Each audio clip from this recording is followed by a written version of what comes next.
Frédéric Danet, vous êtes responsable de l'herbier et des collections vivantes au Jardin botanique de la ville de Lyon.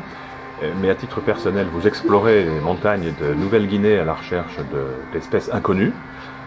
Dites comment vous avez découvert cette espèce de myrtille, si on peut dire, de vaccinum. Effectivement, alors cette myrtille, je l'ai découverte sur un sommet jusqu'alors inexploré de la Nouvelle-Guinée.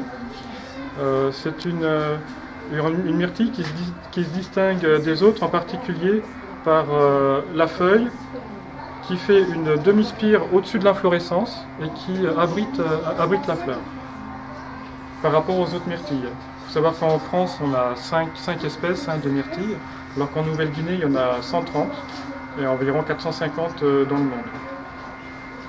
Bien, alors, quand vous avez trouvé cette plante, quelle a été votre réaction et votre au départ, je me suis rendu compte que c'était un vaccinium, mais je ne connaissais pas l'espèce, puisque sur place, sur le terrain, on n'emmène pas les fleurs avec soi, on n'a pas les livres où sont répertoriées toutes les espèces.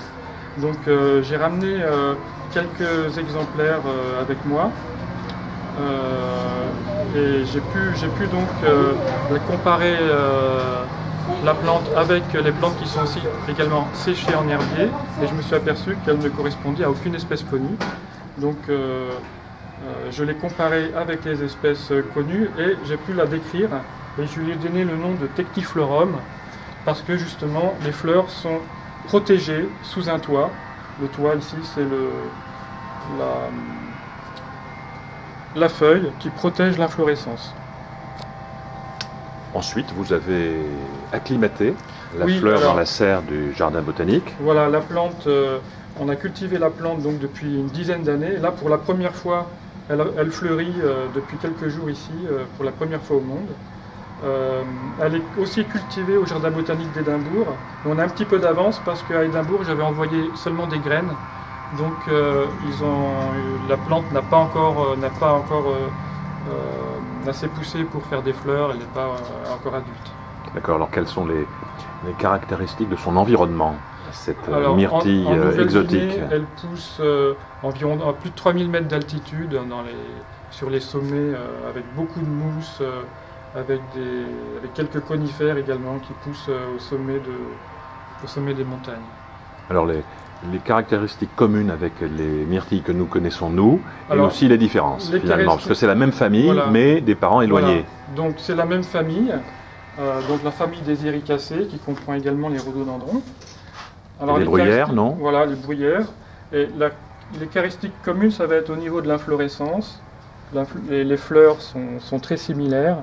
Par contre, la différence avec les autres espèces du genre, ça va être...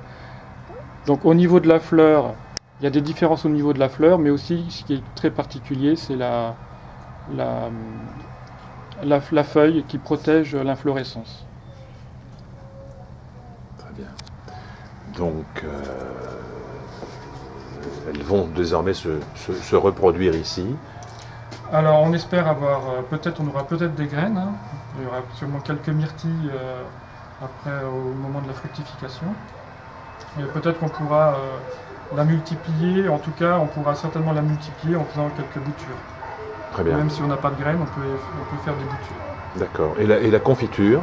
La confiture de myrtille avec celle-ci, il faudra voir, mais pour l'instant il en faudrait quand même beaucoup. Très bien. Pour l'instant avec quelques pieds, ce ne sera pas suffisant. Très bien. Je vous remercie. Je vous en prie.